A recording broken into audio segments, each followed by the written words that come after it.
Welcome to the Super Healthy Human Podcast with your host, Dr. Roger Murphree. Hi, welcome. This is Dr. Roger Murphree, your host of the Super Healthy Human Podcast. My guest today is Christina Veselak. She's the owner of Garden Gate Counseling and the Academy for Addiction and Mental Health Nutrition, which is now located near Huntington in West Virginia. She's licensed in Colorado as well as a marriage and family therapist, and in Wayne, West Virginia. She works as a relapse prevention and trauma recovery coach and a mental health nutritionist. She also trains other therapists in advanced counseling skills in mental health nutrition using amino acid therapy and other nutritional protocols. Hi, Christina. I'm so glad to have you on here. You know, when I read your bio, I was really intrigued because the way I really got into functional medicine 30 years ago was orthomolecular medicine, something you've been doing, that long, if not longer, I think, what you share with me. So I'm just so excited to have you come on here and talk a little bit about neurotransmitters and amino acid therapy and mental health and addiction. It's fascinating work, and I'm just really excited to have you on here. So welcome. Well, thank you so much, Roger. It's exciting actually to talk to somebody who's been doing this as long as I have. Because there aren't that many of us out there.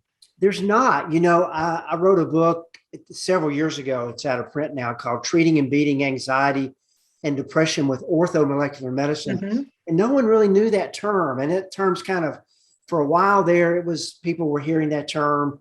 And then it's been replaced really kind of functional medicine, kind of the banner, everything that is, integrative medicine kind of comes underneath that. But orthomolecular medicine is a really special part of functional medicine, though, isn't it? How would you describe orthomolecular medicine? Well, the thing I really want people to know is that orthomolecular medicine, and therefore this approach to healing the total human being, has been around for 50 years, possibly even longer. From the first time, the pioneers, the founders of orthomolecular medicine, Dr. Abram Hoffer, Dr. Carl Pfeiffer, and sort of their group, which included Bill Wilson, who was one of the founders of Alcoholics Anonymous. Nobody knows that part. They've been doing this since the 50s. I didn't know that about Alcoholics Anonymous. I didn't know that there was a connection there. I had no idea.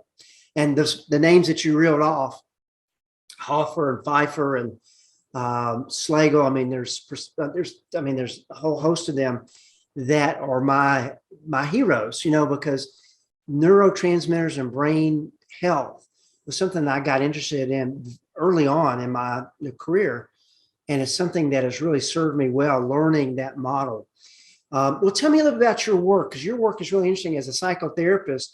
We tend to think psychotherapist is doing a lot of talk therapy, but you do that as well. But you really have taken the best of what we know with nutrition and how that affects somebody's mental health, and being able to apply that to help your clients. So tell me a little bit about your work. The way I've started thinking about it most recently, I've been doing this for a very long time, and I've struggled to find language that really worked.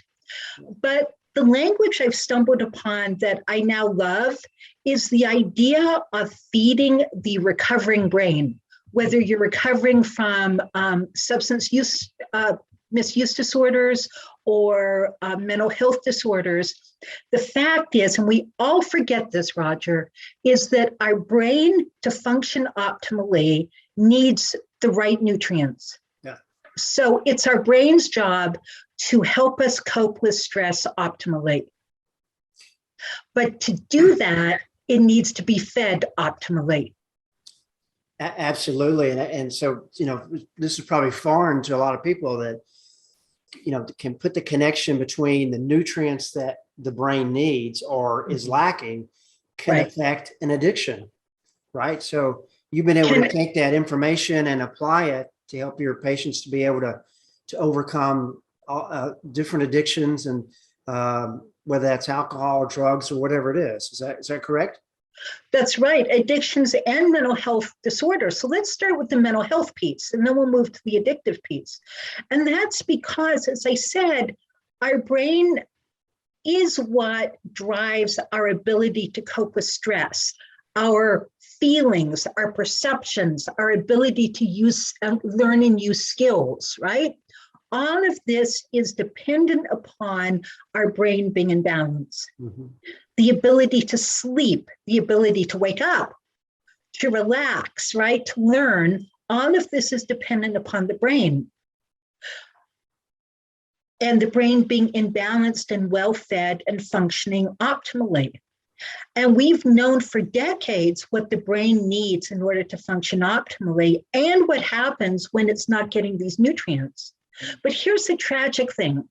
The tragic thing is that this is not part of either the mental health conversation or the addiction recovery conversation. Nobody talks about the fact that the brain is the driver both of ill mental health and addictive disorders when it's out of balance and depleted, as well as the driver of health. To make good use of psychotherapy, our brain needs to be in balance.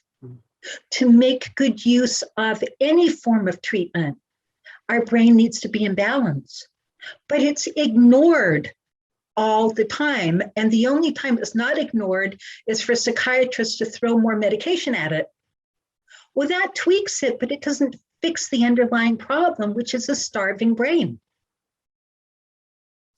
Do you find, Christina, a lot of blowback from psychiatrists? I think what I encountered years ago when I was working with mentally challenged, mental health, mood disorder patients, I should say, that they, what they came to their common experience was they would go to the psychiatrist, and rather than getting talk therapy, it evolved. Now it's where you go and you get a pill, and if that pill doesn't work, you get another pill, and before you know it, you're on 2 or 3 different antidepressants or benzodiazepines, anti-anxiety medication, or whatever, and then unfortunately, then you have to take other medications because of that medication, unfortunately, because of side effects. Well, I had one client who had been seeing her psychiatrist for, I'd say, 20 years, had been on medication, was not doing very well, even on medication, came to me for therapy. And then when I said I'm also a mental health nutritionist, she kind of liked that idea. So I got her on the right nutrients, and then we did some laboratory testing, discovered she actually had a genetic disorder called pyroluria, which gets in the way of the brain being able to make neurotransmitters. We addressed it using nutrients. She got better. She got better to the point she was able to get off her medications. So she went to her psychiatrist and said, hey, I want to get off these meds because I'm feeling great. And the psychiatrist started yelling at her, angry at her for even thinking that nutrients could make her better, that was even a possibility. So she quit her doctor. She fired her. Yeah, that's what I would have encouraged you to do. That's what I tell my patients is fire your doctor. Yeah. It doesn't occur to most conventional doctors and even those in the public that it's not about a pill. We turn to an antidepressant if we have low moods, and I think the stats may have changed, but at one point, something like 1 in 6, 1 in 7 females in the United States was on an antidepressant, and oftentimes more than one antidepressant. And something like 1 in 5 office visits with a female going to a male doctor ended with the male doctor recommending that the female patient go on another antidepressant or an antidepressant. And, I like to say this, it's kind of tongue in cheek, but it's malpractice, if you ask me. It is, but it's the mentality, right? It's a mentality. We've got a pill for every problem, but problems with mental health, low moods, anxiety, addiction disorders, these are all symptoms of something that's underneath, something that's driving that. And Exactly. and no one has a Prozac deficiency or an antidepressant deficiency, right?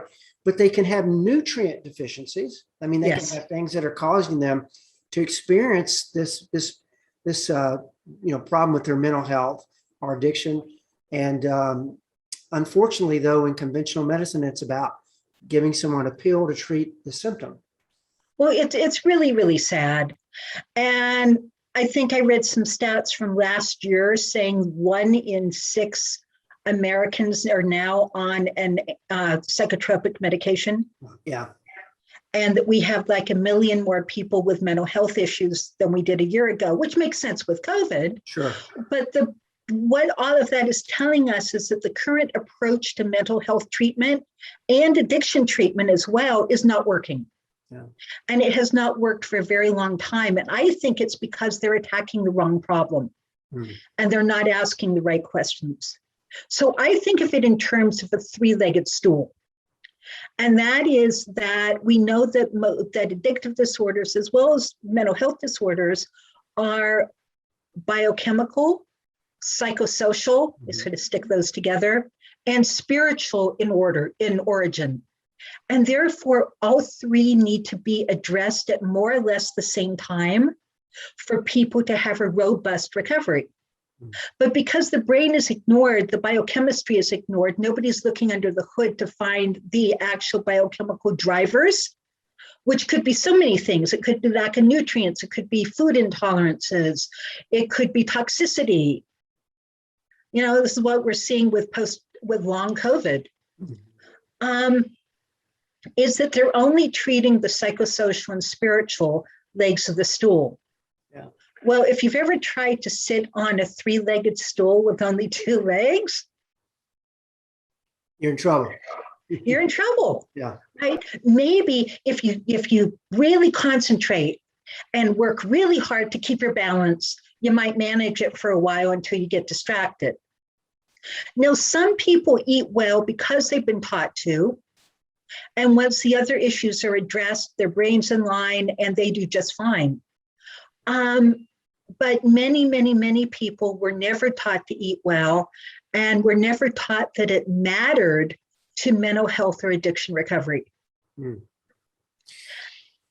I think the disconnect is that people have become kind of jaded to this whole idea you are what you eat. Right. But that's true. I mean, that is true. The way you look. It is kind of. The health of your hair, your skin, it's how your hormones work.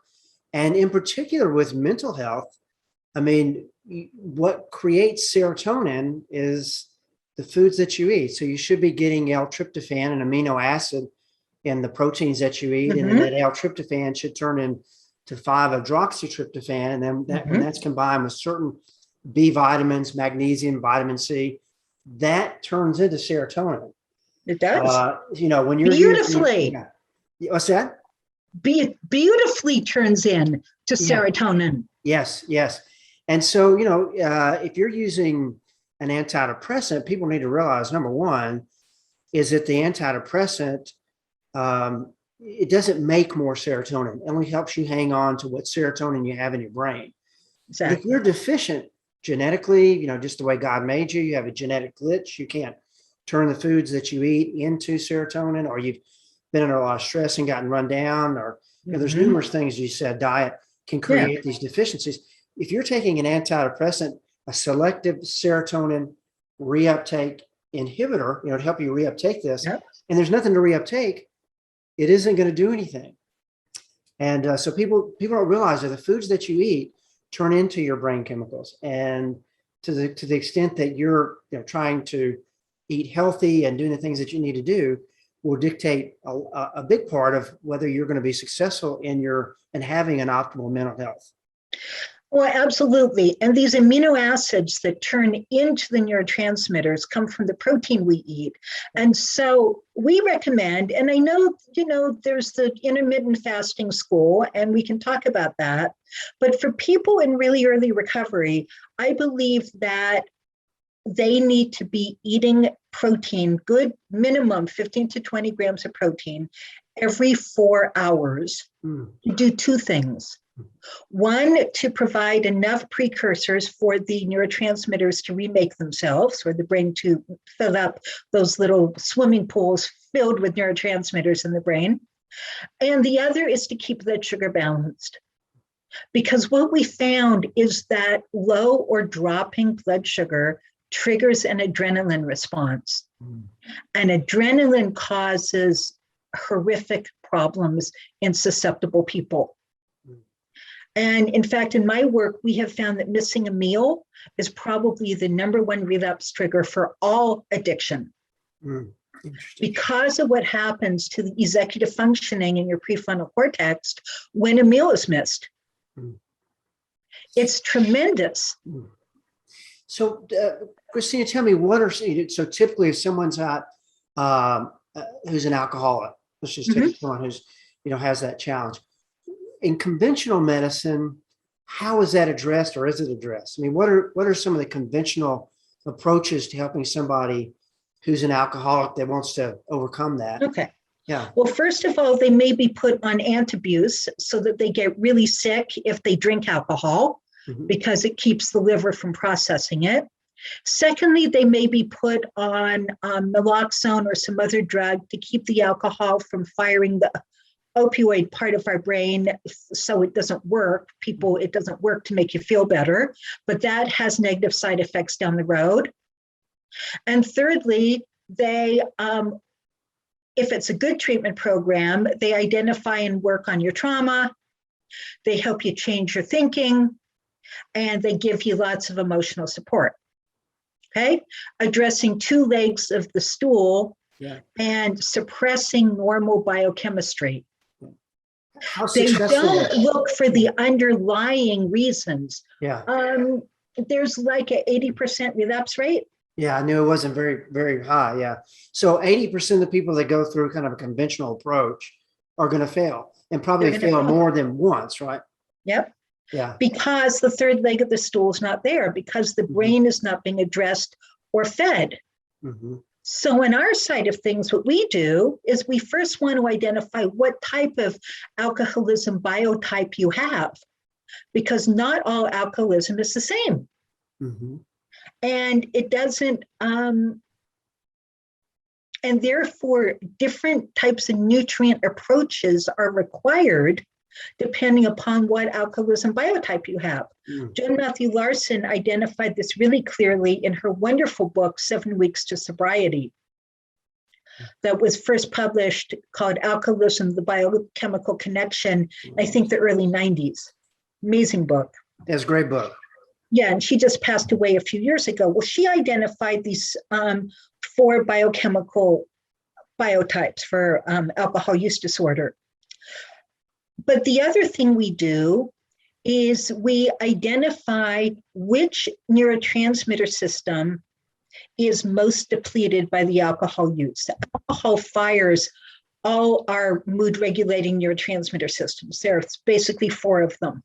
And alcohol basically can address whatever ails you, right? If you don't have enough energy, alcohol can fix that temporarily. If you're anxious and worried and have social anxiety, have trouble sleeping because thoughts are going round and round, alcohol can fix that temporarily. If you need relaxing, if you need comfort and soothing, alcohol can fix that temporarily. But in the process, it depletes all of these neurotransmitters. And now you've got tolerance going, and now you need more to get the same effect. And things get messier and messier. So you stop using, and now you go into withdrawal because your neurotransmitters have become so depleted that they can't step up and do their job. And now you got cravings because your brain wants to be able to step up and do its job, but now it's literally dependent on the drug. So what you do? Well, what we do is we use a wonderful assessment tool, just paper and pencil, to identify which has the symptoms of depleted neurotransmitters. So we know exactly what neurotransmitter systems are in need of help. We know exactly what nutrients are needed to rebuild those neurotransmitters. And people get well fast. A oral amino acid takes 20 minutes to get into the brain and start making new neurotransmitters and lead to a mood switch in 20 minutes. Not 3 weeks. Not 3 weeks like an antidepressant. Not 3 weeks or 3 months. 20 minutes. And they're anti-addictive because rather than depleting the neurotransmitter systems so that you need more and more to get the same effect, they're rebuilding them so that you need less and less to get the same effect over time. So with this assessment tool, you can see what neurotransmitter they're deficient in, and then that, of course, would lead you into what nutrients they need to be able to make these neurotransmitters, these brain chemicals. Yep, and we know exactly what those nutrients are. Yeah. So for someone who is an alcoholic, what typically are they deficient in that's driving the alcoholism? This is really bio-individual. So it's really up to each individual. Yeah. It's hard to say. You really have to ask somebody, what do you like about it? What does it do for you? Or at least when you first started drinking, what did it do for you? Yeah. Okay. And then you'll have an idea of why they started and what neurotransmitter system is most depleted. Everything ends up firing and depleting dopamine, though. Yeah, I was going to say, dopamine is the one that I would associate with alcoholism, or really probably any drug addiction, more than it would be dopamine. Any drug addiction. Yeah. What about, do you find that women tend to be more deficient in serotonin than men, and men tend to be more deficient in norepinephrine or more of the stimulating brain chemicals than, say, women tend to be more deficient in serotonin or GABA? I've heard that. I'm not so sure that that's true. At least in my clinical practice, I've sort of seen it spread across the board. Yeah. But part of that is because estrogen drives serotonin. Right. And progesterone drives GABA. Right. And so as these hormones fluctuate throughout the month, you're going to have a normal fluctuation in neurotransmitter production. And if things are already out of balance, things, especially premenstrually, can get tremendously out of balance, or around menopause can get tremendously out of balance. But most doctors and most treatment professionals don't bother to ask their female client what time of month it was when they had their slip or relapse, what time of month it was when they got arrested for shoplifting, right? What time of month it was, ... And once you map that out, very often a very clear picture occurs. Interesting. Do you find that is there a common nutrient that most people with addiction are deficient in? Is there one? I know there's probably several, but is there one that kind of across the board? Yes. Yeah. Protein. I'm sorry, protein and just protein. Macronutrients. Most people aren't eating. Yeah. If you ask, so I've been asking really two questions over the last 25 years of all my clients, whether they be mental health or addiction. And one is, I ask for a 3-day food diary. I want to see what people are eating. And frequently, and I haven't tabulated, so I can't give you an exact statistic, but more often than not, the more issues a person has, the less they're eating. Now, this, of course, becomes a downward spiral, because the more depressed you are, either you're going to overeat, but you're going to overeat crap food. You're not going to be eating really highly nutritious food, or you're under eating because you don't have the energy to cook or shop, or you're too anxious to cook and shop. You may not be able to leave your bedroom because your anxiety is so bad. So very often there's this serious self-care issue that leads to a serious nutrition deficiency, and down and down, down you go, because the more starving the brain is, the more symptoms you're going to have. Okay, so that's one question I ask is, are you getting that protein every 4 hours? Are you keeping your blood sugar balanced? I can tell you story after story of where low blood sugar leads to significant anxiety and violence. Mm. Very quick story. I had a lady come in, look at me and say, "You're number 8. I said, "Oh, 8 what?" She said, "Well, I've had twice daily panic attacks for 10 years. Okay. I have been to 4 psychiatrists who put me on medication, which made me feel really weird and didn't touch the panic attacks.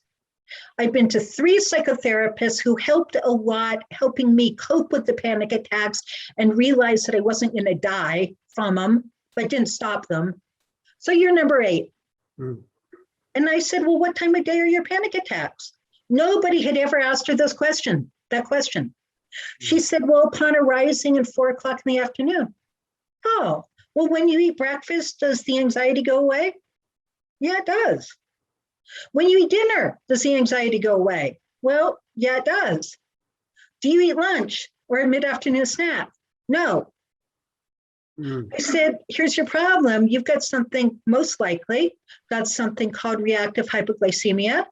And your blood sugar is at its lowest when you wake up in the morning and late in the afternoon because you haven't eaten all day. And when your blood sugar drops, adrenaline kicks in, and that's what's giving you your panic attack. Do this, this, and this, and come back and see me in a week." So she calls me 5 days later, cancels the appointment, says, "Thank you so much. I have not had one panic attack for the first time in 10 years since I walked out of your office." It's great. It's great. And so with this low blood sugar, one thing that I see oftentimes that's driving that is adrenal fatigue, or a lot of the stress that sets up this inability to handle stress. Stress becomes more magnified and you less tolerant of it. So it becomes, this vicious cycle that you get into. And then, one of the symptoms of that is this low blood sugar. But, I say this all the time, is really being a good doctor is being a good detective. Because if you ask the right questions and enough questions, usually your patient is going to give you enough clues about what it is that is the underlying cause of the symptom. Symptoms are just warning signs. That's all it is. Yep. Anxiety, a panic attack, it's a warning sign that something's off in this incredibly innate self-healing dynamo we call a body that God gave us.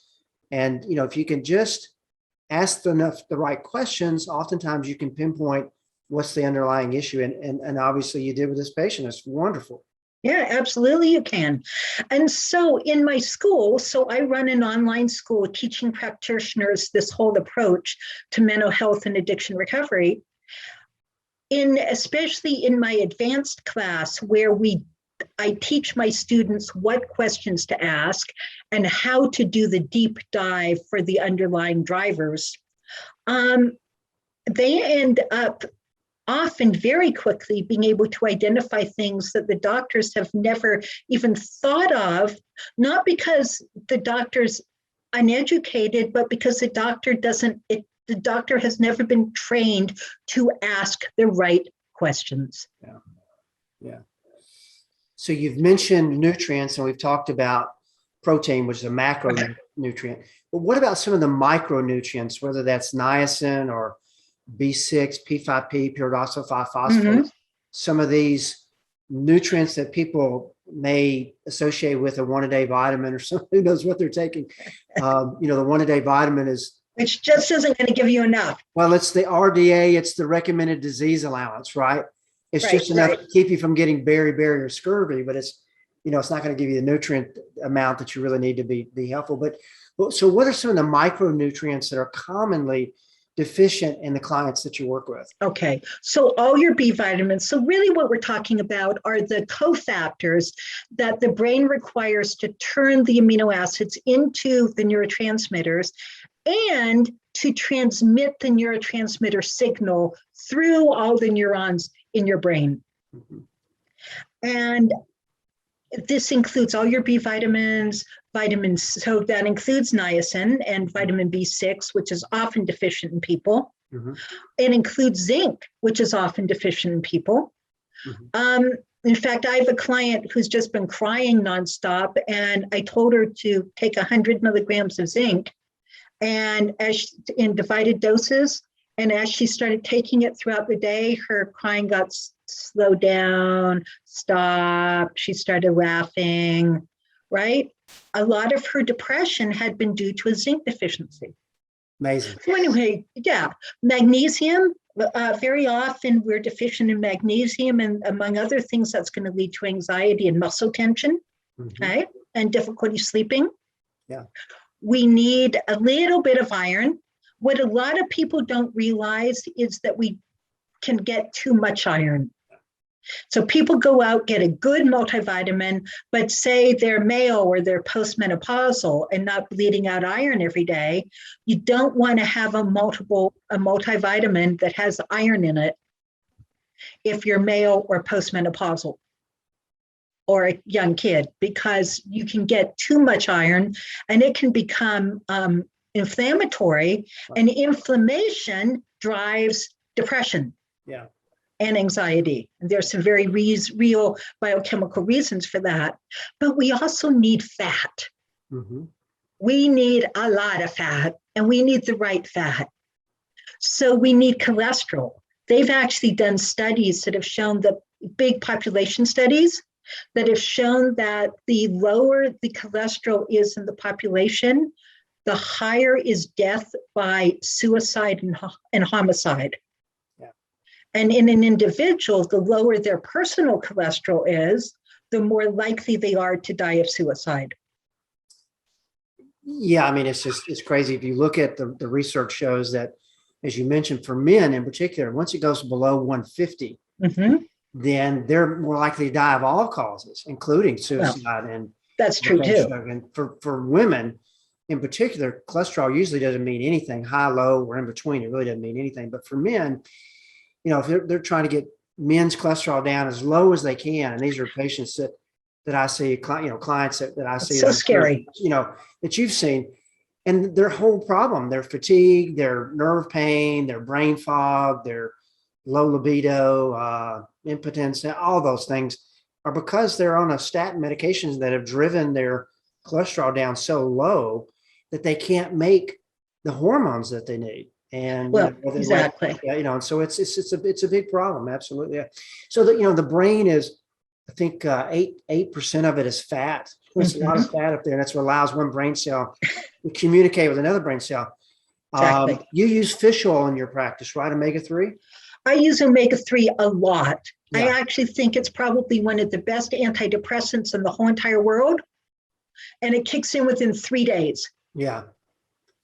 Do you go more the EPA or more DHA? Is there a formula? I don't, and I know some people do, and I probably should, just as long as they're balanced. Yeah. And there's a lot of them. That's kind of what I'm looking at. And I'm sure you've read some of the early research on this that identified that over the past 100 years, and this was about 25 years ago that the research was done.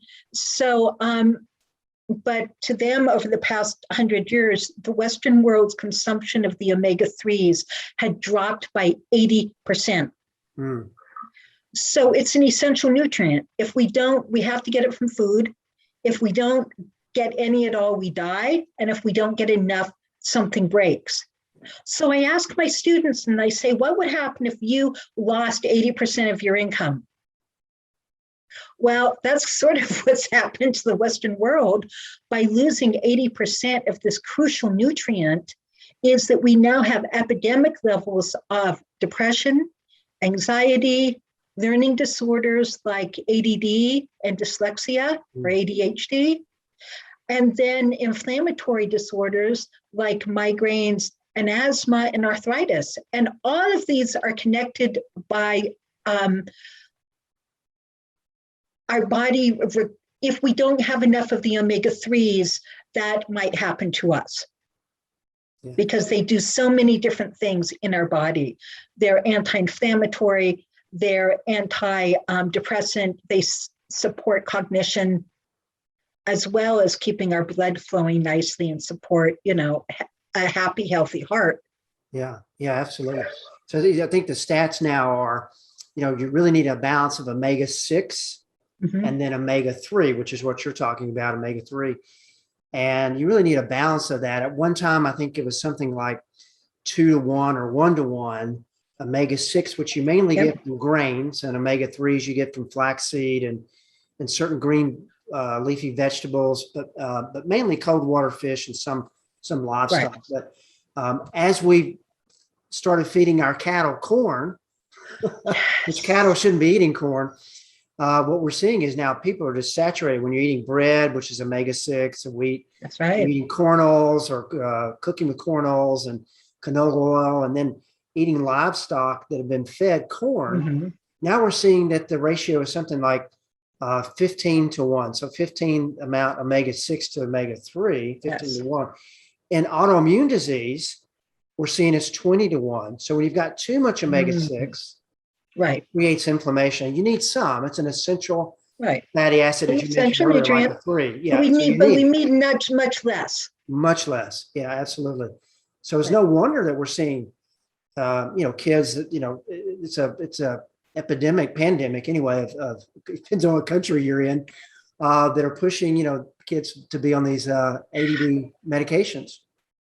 And very often all they need is increased fish oil and tyrosine and maybe some theanine to stop the spinning and maybe, reduce their inflammation and get all those cofactors in place. And it can make a tremendous difference to somebody's brain. Absolutely. And so I don't treat ADD, ADHD anymore, but I did early on. And I found across the board that if you could get the child to get on exactly the supplements you mentioned and I like a good multivitamin, that 9 times out of 10, it was a big turnaround. That's right. And diet. A lot of times food allergies plays a role in that, or just cleaning up their diet, right? Getting rid of the sugar and all of those liver toxins, like the preservatives and the food colorings and all of that, which some brains are very sensitive to. Yeah, absolutely. Well, Christina, this has been fascinating. I mean, I love this type of stuff. I mean, like I said, this is really what kind of got me interested in functional medicine early on, was orthomolecular medicine, what we've been talking about today. And so I want to invite people that are watching this to check out your website, and the Academy for Addiction and Mental Health Nutrition is your course that people can take and learn more about this. So if they've got a problem with addiction, they got a problem with some mental health issues, or they have a family member they're trying to help.